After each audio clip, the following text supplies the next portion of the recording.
What's going on, America? This is Kevin in Kevin's Corner, and I've been working on something, okay? I've been working on developing a corruption detector, okay?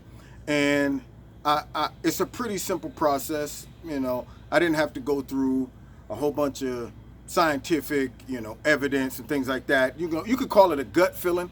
You can call it just intuition. You can call it historical data, whatever you want to call it. But I've developed a corruption detector, and it's pretty simple. It goes like this. Whatever the Democrats is for, it must be corrupt.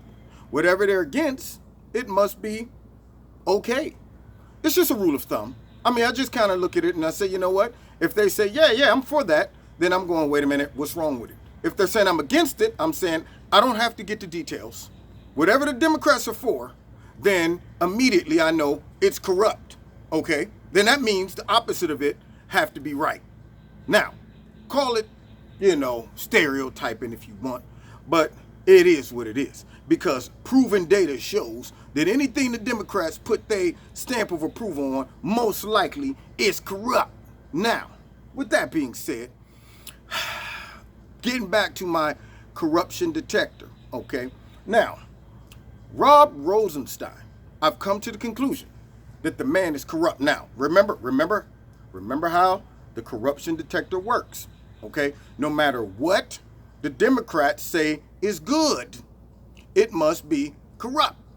I don't care what it is. If the Democrats say, you know what we need to do? We need to start feeding the homeless. I'm going, wait, whoa. Before you give them that food, let me make sure the food ain't poison, okay? I don't care if they say breathing air is good. I'm going, wait a minute, before you take a good, make sure that air ain't poison. I question anything the Democrats say, yeah, I mean, that sounds pretty good. I'm like, whoa, wait a minute, don't just jump in. You always got to test it, all right? If they say, hey, y'all, it's 99 degrees, let's all jump in the swimming pool. I'm going, whoa. Let's stick a stick down in the water, make sure it ain't acid, okay? Let's make sure. You got to always double check with the Democrats, all right? Now, getting back to Rob Rosenstein. I've come to the conclusion because of my corruption detector that Rob Rosenstein is corrupt.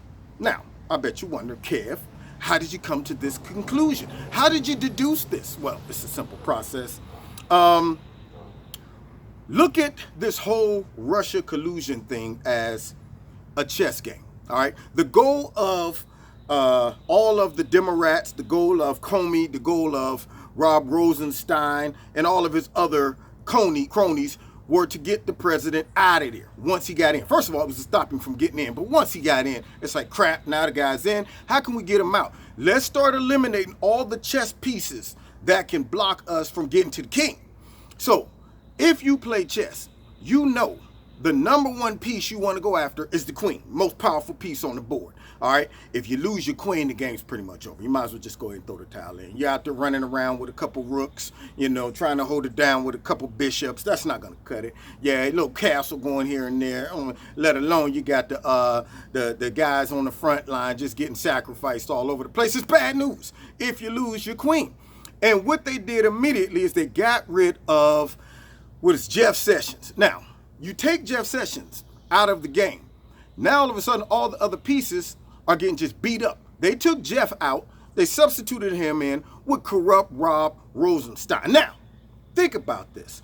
They said that Jeff Sessions had to recuse himself because Jeff Sessions had a brief conversation after he did a presentation with a Russian, walked past him. I guess he said, Mishka. And Jeff said, what's happening?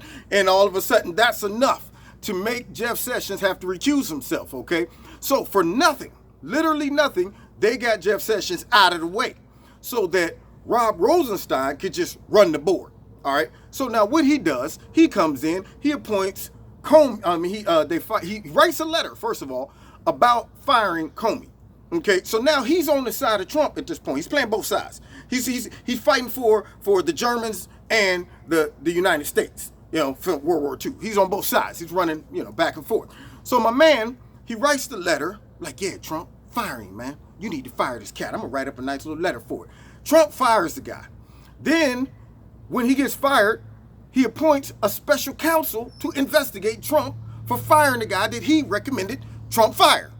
Okay, now that right there should make him have to recuse himself. Now, if he was on Trump's side, Here's the corruption detector. If he was on Trump's side, if he was supporting Donald Trump, immediately the Democrats would have said, this guy's too close to this. This is a conflict of interest. He needs to go. He can't be running as the new inspector general, the attorney general. He got to go. He the one that wrote the letter. Not to mention that Rob Rosenstein also signed off on at least one of the FISA warrants. He signed off on that. So now all of a sudden, this man is involved in this all deep in. He's deep. He's 2 feet in. Okay, 2 feet in. And now you're trying to tell me that this man have been a part of all of that, and nobody feels that he needs to recuse himself. We're the Democrats. We're all the Democrats, the dirty D's, the triple D's. Where are they at? They should all be saying, let's go ahead and shut this down because this man is too deep involved to even be a part of this. Get him out of here. He has to recuse himself.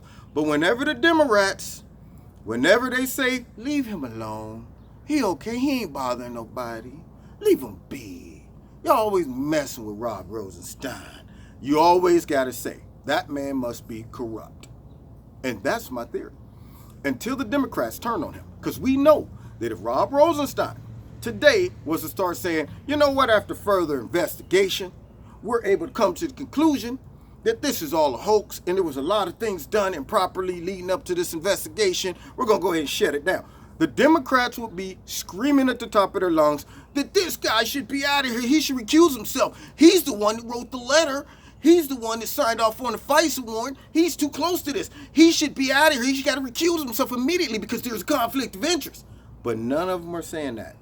And whenever they're silent, the rule of thumb, it's corruption. Whenever they're yelling at something, it must be good. That's why they wanted to get Jeff Sessions out of there, because Jeff Sessions wasn't a part of their plot and their plan. Now they got their buddy in there and they're like, leave him alone. Even though this guy was more involved and have more conflicts of interest than Jeff Sessions did, but yet they're not saying one word about this guy's involvement. So there you go. Now you can apply this, ladies and gentlemen. I'll go ahead and give it to you. It's not patent. Take it, run with it, use it at your leisure. Okay, whenever you're riding around, you're listening to the radio, Democrat come on the radio, and he's like, you know what, I'm for legal immigration, I'm for keeping families together. Immediately, you know if they're for it, then it must be wrong. Okay, it's a simple principle. All right, that's my tip to you. That's the word on the street. All right, and you've been listening to Kevin and Kevin's Corner. Check me out on Wednesday nights. Check me out also on Facebook, on Twitter.